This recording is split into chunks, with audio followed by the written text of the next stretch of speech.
an election year guaranteed to divide us. This is a debacle. Finally, a second term we can all agree on. Yes! Comedy Central's The Daily Show.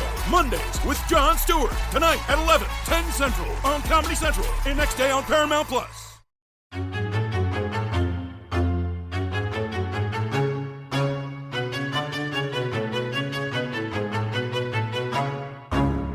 Slashers, huh?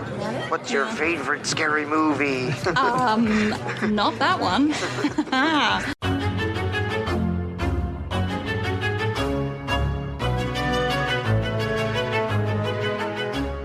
And welcome back to Micro Queers. It's our queer horror short movie roundup stuff review. Insert word. I'm Joe.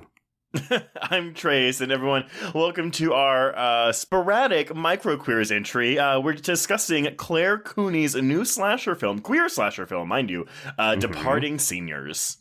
Yeah, so technically this is a 2023 film, but I think it's just because it was doing the festival circuit. So, of course, now it's out on VOD. We thought we'd give it a watch, and I gotta say, Trace, this one surprised me. Yeah, I wrote in my review, this was surprisingly solid. Like, it didn't blow me away, but I was never bored watching it, and I was certainly entertained. This was fun. Yeah. So, folks, if you have not watched the film, it is a queer slasher, as Trace alluded to, and it's billing itself as Scream meets Freaky, and that's because it centers around a gay Mexican high school student named Javier, who is played by Ignacio Diaz Silverio, and he's being bullied at school. He's got a fantastic best friend, Bianca, who is played by Irene Roach, and they're just trying to get to graduation day, but he ends up taking a tumble down the stairs and magically gets the ability to see the past, present, or future when he touches someone or an object. Oh, and there's a serial killer. That's so Raven, it's the future I can see. That's so Raven, it's so mysterious to me. Yeah, I was not expecting, admittedly, I did not watch the trailer for this before I watched it, so I just went in completely blind. And when we get That's so Raven powers, I was like, what? I love that you're saying all this because I have no frame of reference. So yes, that's so Raven powers.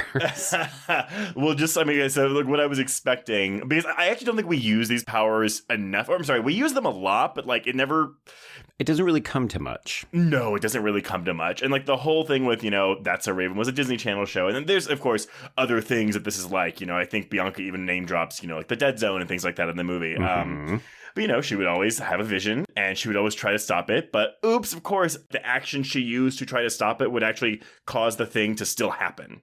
Right. And that's kind of what I was expecting from this movie. It's not really the case, so I appreciate that we do avoid those kind of like premonition tropes that we have. But yeah, as you said, it doesn't really come to it. I was more interested in just the characters and their relationships than I was the more supernatural elements of this plot.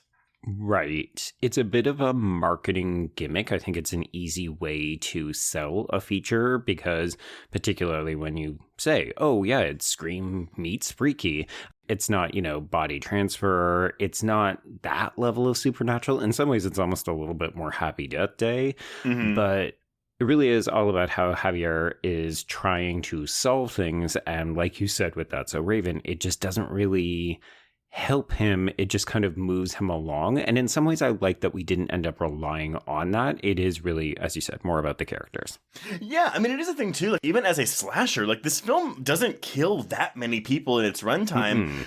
But I do think that's where the 80-minute runtime kind of helps it go along more smoothly. But it is a thing where, I gave this a 3 out of 5 when I finished it. And it does seem like there's maybe one too many elements here, which is interesting because we said something similar on the Patreon feed last month about Founders Day, which it's interesting because, we always talk about the slasher boom of the 80s, but there's like hundreds of slashers that came out that like most people have never heard of. And oh, yeah. I feel like that's what these like straight to video, low budget slashers are like in the 2020s. They are what those kind of slasher films were in the 80s. So I like finding these things with you to see if there's a hidden gem out there. I wouldn't call Departing Seniors a gem, but I do think it's worth watching.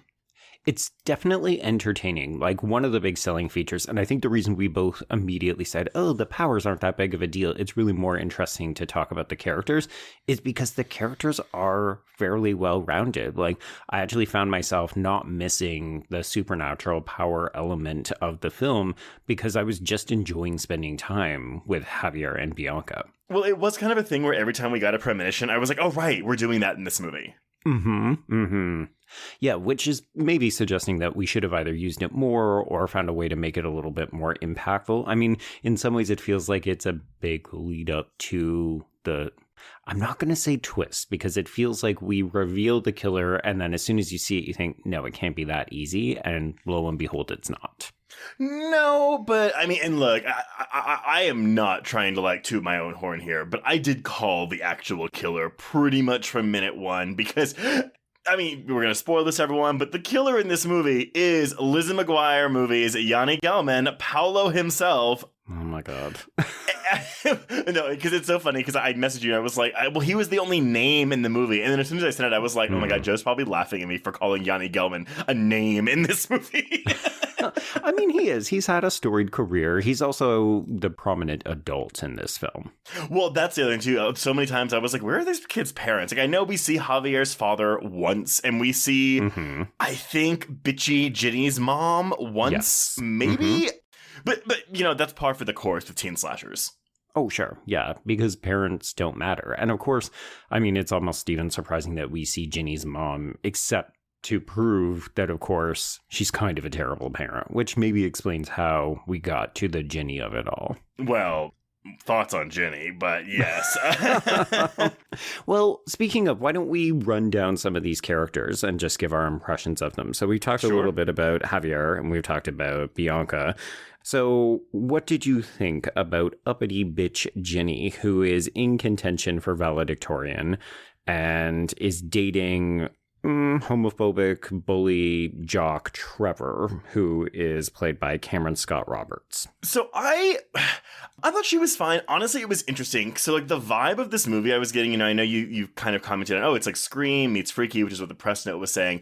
I was getting like a slashery version of Darren Stein's GBF because sometimes characters in this movie seem to operate on a heightened reality, but then other times we seem to be playing it very straight. And Jenny was a character that I couldn't always fully get a lock on. Like, she was very stereotypical, like, conservative Christian white bitch, and we kind of keep her in that for most of the movie. I think Morlock does a decent job in the role, but I do think the way the film ends, we don't do enough justice to this character to merit any kind of redemption arc it might be trying to give her. Yeah, because she's definitely positioned as one of the big kills, right? Like, we're going to go after Trevor, her boyfriend. We're going to go after Brad, who is the other bully in the film, who Javier is secretly macking on. And then, of course, there's Ginny, who seems positioned to be something of a queen bee, even though the film, we'll talk about this in a moment, but it does actually go to some length to make sure we understand these people are not caricatures. They actually are people with feelings and backgrounds that maybe explain some of their behavior. Doesn't condone it, but it does explain it. But I will say my issue with the screenplay in general is that the two big kills we get in this movie, like, we learn so much about these characters in the minutes leading up to their kill, to where I was like, oh, I don't want to see them die because I want to see their journey, like their character journey, continue. Yeah, I was on the fence as to whether I liked that, because it felt like, oh, you want these people to die, but then you realize, oh, they're human beings, and then we still kill them. And I thought that was a little bit brave/subversive. But at the same time, I agree, it almost would have been more interesting to see them have to reconcile or confront or even apologize for some of their behavior. And instead, they're just dead. Well, and that is an issue I have with slashers like this, you know, where it's like, oh, like the killer kills them, and then he saves his or her, their big monologue for like the final girl and the final bad person. When it's kind of like, oh, like Brad and Trevor probably should know why they're getting killed right now. Well, you always want the people who are about to die to know why. I know. But nevertheless, though, there's a lot of interesting things here that I think with a bigger budget and maybe some better production values, we could have fleshed this out a little bit more and even gotten it past that 90-minute mark. I don't entirely agree because I actually think the production value on this film is much better than I was anticipating. Like, I did watch the trailer before I hit play, and I thought that the trailer was stylish, but I was worried it was actually hiding things. Like, oh, this is a very low budget. And I'm not suggesting this is $8 to $10 million or anything, but this is much better than what your average low budget slasher looks like, Trace. Oh, sure. But again, like, there's one teacher, there's one queen bee. I don't know if there's any other students at this school, really. Right. Yeah, okay, so flesh out the world a little bit in terms of populating it, giving us, maybe a little bit more runtime. It's tricky because there was a period where I think it's after we kill Brad. There's like a bit of a low period where we have to talk about Javier's powers. And we have Bianca doing her name drop of all the films where people have had premonitions. And I thought, ooh, the energy's lagging a little bit. And this is a short film. Like, I'm surprised this moment is in here. But then the film kind of snuck up on me because I realized what we were doing besides the usual, okay, let's talk about what your powers are, but also let's name drop a bunch of different movies, which I'm kind of ready to move beyond, but that's fine. Well, but I guess the thing that I appreciated that the film was doing was actually focusing on how characters are grieving, which is something I think the film does really, really well. Yeah, no, I'm in complete agreement with you. And I think we get the most of that in Trevor's storyline. And again, like, you know, we're not meant to like Trevor. No. But again, like, the most interesting part of this movie to me was watching him realize how his actions led to his friend's quote unquote suicide. And initially I thought we were going to play it for laughs or we were going to be really superficial with it. And Trevor is legitimately upset. Like, he fully believes that his friend died by suicide because of his actions, his unsupportive actions. And I thought that that was really interesting. Like, as you said, would I have liked it to go on a little bit longer and maybe held off on killing Trevor so quickly? Sure. I think this is part of where that pacing starts to rub up against the storytelling and the character development. But that part, and then even Ginny's backstory where, you know, she wants to grieve her cheating boyfriend who she knew was cheating on her, but she wanted to maintain the social stature. She's butting heads with her mom, who is like, no, honey, you don't need to do anything. And she's like, no, this is what I have to do to be perfect. I was like, oh, these are real people. How interesting. Like, it actually reminded me a little bit of Initiation, which is a film we covered on Patreon about a year and a bit ago. And that film really took us by surprise because it dealt extensively with characters grieving dead loved ones and dead friends in a way that we didn't expect. Like, it was a lot more meaningful and in-depth than most slashers will actually take the time to do. Yeah, I think when we're talking about modern slasher films, like, Initiation is a really good, like, bar to hit for me. And I feel like, again, when we're seeing this, oh, it's like Scream meets Freaky meets whatever the fuck. It's just like, oh, it just means that the characters have seen horror movies and they are referencing horror movies. And unfortunately, Scream is a lot more than that. And we discussed that extensively. And I do think that's something where Freaky sometimes got it right, but was often content being that, oh no, we're just going to name drop a bunch of horror movies to show how much we know. And that sometimes happens here, but it's really in fits and starts, and mostly from the Bianca character. Right, yeah. I think Bianca is definitely the character people will gravitate to because she is so hip and cool. I'm not going to lie, she also has some really great one-liners. Like, I really appreciated how she can't help but punching down on Brad. And at one point she even says, you know, I'm sorry, I'm just real bad at this emotional sensitivity shit. And, you know, it's a funny beat. But at the end of the day, I think Bianca is there to sort of keep the movie on track, whereas the other characters are trying to go through some genuine human emotions. Well, speaking of, though, what about, because I think the most interesting part, again, like, on top of everything I just said, but it is this Brad storyline for me, which I figured he was going to be the first one to go, especially since we get that premonition early on. But this was one where I found it so interesting because not only does our main character out this person to his friends, which I thought was a very bold choice, but you feel for Brad, even though, like, he's a piece of shit. Like, you understand why he is. If you grew up queer and closeted, like, you understand the Brad character. And oh yes. But I also understand Javier's instinct to want to be like, no, I'm going to fucking out this guy, even though, hey, everyone, that's not something we should ever do. No, I thought, again, this was a really fascinating choice because especially in this day and age where you will just get dragged if you do anything suggesting like, oh, I'm going to out somebody. You know, the kids will kill you. So I thought that this was really brave to have such a youthful teen character because this film does feel quite a bit younger than a lot of other slashers. Like, these kids mostly look like kids, with the exception of maybe Brad. Yeah. But at the end of the day, I was just like, oh, wow, we've got a queer character of color as our lead in this film, but he is actively outing another queer student who has been bullying him. Like, what a wild sort of circumference of different issues to address. Oh, and the way Brad dies, which again, like the killer stages it to look like he hangs himself in the gym locker room. And I was like, this feels very like thematically appropriate. Right. Yeah. And Trevor dies after grieving his maybe gay best friend. I mean, it's interesting that Brad says, I haven't actually figured myself out. I'm not as strong as you. And then he dies. But Trevor, when he's grieving, never actually learns that not only A, was he not responsible for Brad's decision, but that it wasn't even a suicide. Yes. But I just, like, again, like, I was like, oh, this movie is just doing something that I was not expecting from this straight to streaming slasher. And I think my only big grievance with that is it never quite gets as interesting or like nuanced as that once Trevor dies. No, because the problem with as soon as Trevor dies, then we've got to move into who is the killer. Right. And I'm curious, Trace, we've not really mentioned William, who is our love interest, who is played by Ryan Foreman. I think he's fine. He's cute. He's underdeveloped, sadly. But we red herring him as the killer. And folks, if you have not guessed it, if you want to remain spoiler free, stop now and come back later. Obviously, it is Yanni Gelman's Mr. Arda, who is the actual killer. Who is... Okay, is it ever just... Like, he is gay, right? He never says, I am gay, but he basically says, I'm you to Javier. And says, you know, I went through everything. It hasn't gotten better. Even though I'm an adult, I still see the exact same pattern of behavior. So it's like, it's not even coded to me. But I think it's interesting that he never says, I too am gay. This happened to me. He just says, I see so much of myself in you.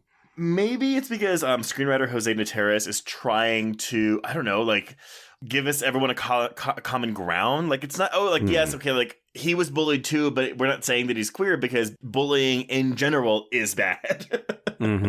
Yeah, you don't have to be queer to get bullied. But, okay, so yeah, I agree. Yeah, the William character's kind of a meh, but I like that we don't spend too much time red herringing him. But I will tell you, the movie that I was reminded of the most when watching the climax of this film, in which, Mr. Art is like, oh, I was bullied and you're bullied, I'm going to kill the bullies, blah, blah, blah.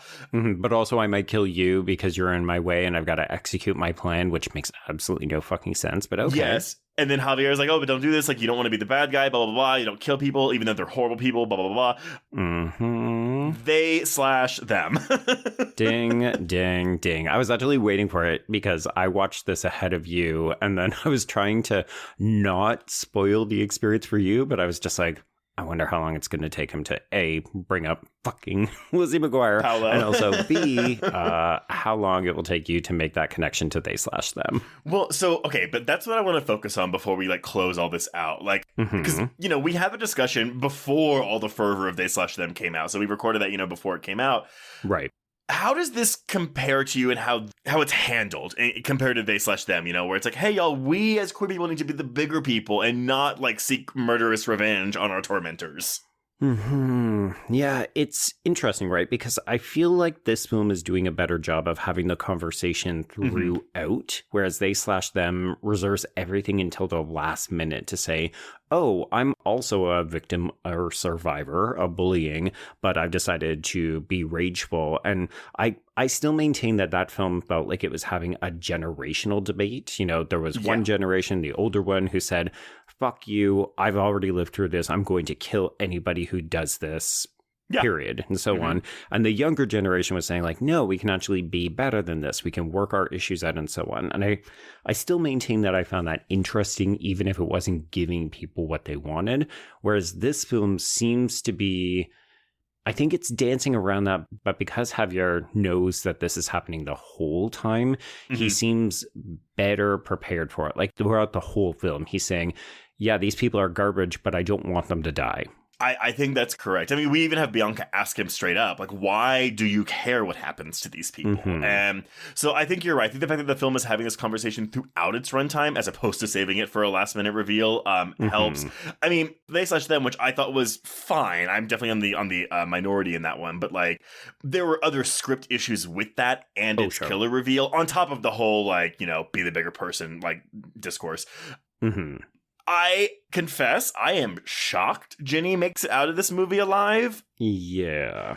I don't know why she makes it out of this movie alive. Like, out of all of the bullies that you could give, like, this kind of an arc to, why is it her?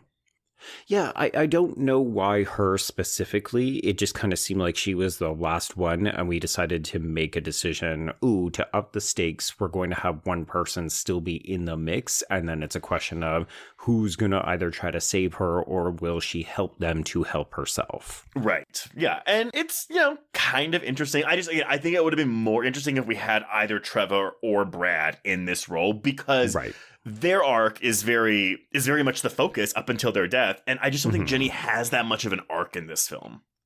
Yeah, I can't disagree with that, because even what we learn about Ginny, which, as I said, is that, you know, she's got this whole backstory with her mom and her need to be perfect and her cheating boyfriend, and the Trevor stuff makes sense because she's reflecting on that after his death, but it's not as though she's necessarily learned anything. And I'm not going to say that Ginny is the worst fucking character I've ever seen in my life, but there's, you know, definitely some moments in there where she's exhibiting white entitlement to the nth degree. Like, she talks a big game about being progressive, but as you said, she's closeted conservative, or maybe just outright conservative. I mean, she flat out says, like, stop affirmative actioning my college or something to Javier. Yeah. So it is tricky.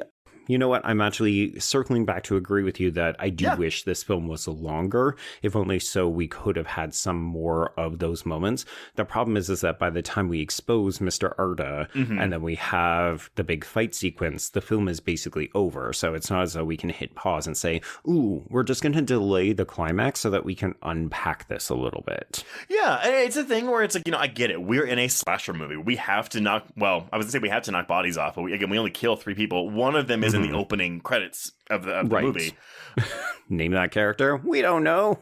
But yeah, that's where, again, I think an extra 10 to 15 minutes, which, again, you'd have to monitor it to make sure you don't kill the pacing, because as you've already said, like, the pacing does kind of get a little choppy in the middle section of this film. But I would have loved to have, had more of these non-horror moments, watching these characters deal with this kind of fallout, adding to the really bright spots of the grieving scenes, the really bright spots, the bullies, like, dealing with their lives and their choices and things like that. Like, I found all that so interesting. So when the slasher stuff comes in, which, again, it's all fun, you know, we get slasher stuff, but it means we don't get any more of those moments once those characters leave the film. Yeah. So maybe the final closing conversation, because you did bring up Founders Day in addition to they/them. So we're seeing another round of queer villains with Mr. Arda here, Trace. Do you think that this film handles its queer villain better than they/them or Founders Day? You know, this is tricky, because I think that Anna Klumsky gets to have a lot of fun with her, like, monologue, even if, you know, maybe some of what she's doing is ill-advised and, like, the script isn't really, not a lot of the facts line up in that movie. Right. Yes. Yanni Gelman plays things decidedly straight in the climax, so from an acting standpoint, I actually prefer Klumsky and they/them. However, I think on a script level, the Mr. Arterreal makes more sense, but again, I kind of want more from him, because all we get to see is that, he was bullied. He was the killer in the opening scene. I would have liked to have seen maybe even a flashback to his teenage years. Oh, interesting. I don't know that I wanted that, because I felt like we were getting everything we needed from his monologue. It's tricky because in some ways I could have seen him going big and broad with the killer monologue. because it would have been in keeping with some of the more outrageous quippiness of this film. And yet, I feel like at this point in the movie, I don't know if I would have wanted that, because I think there needs to be a certain amount of sincerity, even if you're just thinking of Javier's arc, because he needs to see, oh, if I continue down this trajectory, I become Mr. Arda in the future. And that's not what I want. And that plays into they slash them too. So hey, what do you think then about having these tormented queer people become murderous serial killers? Because I think that was a big issue people had with they slash them as well, on top of the whole kind of moralized and like, hey, like, even though you had a shitty life, you shouldn't be a serial killer. Right. I mean, as someone who's been accused of getting up on the soapbox too often, they slash them felt genuinely preachy and like we were being talked down to, and not in a interesting or even progressive way. It was very much like, well, you should know better. Let's not stoop to their standards. Whereas here, I think it kind of feels a bit more like, this is the danger if you don't get some therapy and you don't deal with your fucking issues. Yeah, I can see that. I mean, honestly, they have very similar beats, but the executions handle maybe a little bit better in Departing Seniors. Yes. I do find this generational gap, though, between Gen Z and between millennials and Gen X and fuck, even boomers, I guess. Queer boomers, specifically, where it's just like, I want to see more discussions about this, but like given the proper attention they deserve. And unfortunately, I don't know if a slasher movie is the right medium for that conversation. I'm actually thinking of a horror book. It's the premise of the Final Girls support group, where a bunch of women who survived massacres come together in therapy. There's a whole bunch of other like killer stuff that happens as a result. But I think it'd be really interesting to unpack what happens in the aftermath of something like this. So like, how does Javier recover? And like, if he meets up with other people who have gone through similar experiences, but maybe some of them are older, or if he, you know, goes to visit Mr. Arda in jail because he survived, and we can actually have conversations like things are different and how do we reconcile that? I don't know that it would make the most fascinating film, but it feels like it would, I don't know, maybe almost make like a great short or a web series of some kind. But nevertheless, this seems to be a conversation that is on people's minds with films like this, and they slash But nobody's having it. Well, yeah. So I'm hoping that we start moving into films that are willing to have that conversation outside of just a killer motivational reveal. Right. Yeah. You almost need two films, right? Like, give you the straightforward slasher, and then halfway through do the reveal, and then be like, how do we move forward? Oh, I actually don't mind that. So, I mean, yeah, again, I liked this movie. 3 out of 5. It's not great. It's not going to blow you away, but it is a lot better than I was expecting it to be. And again, it's fun. Yeah. I liked it a little bit more than you. It definitely took me by surprise. I even thought the production values were better than I was expecting, and maybe it's just because I keep having to watch Amityville films, but this one looked good. So yeah, honestly, I would say check this out if you're at all interested, and we haven't spoiled the whole fucking thing for you, but you could do a lot worse than this. I agree. Yep. Slap it on the poster. You could do a lot worse. Hey, I will give a better recommendation for that. But yes, check it out. Check it out, everyone. But yeah, let us know what you thought of Departing Seniors. And until our next micro queers, whenever that's going to be, we can cross out Departing Seniors. Indeed. And cross out micro queers.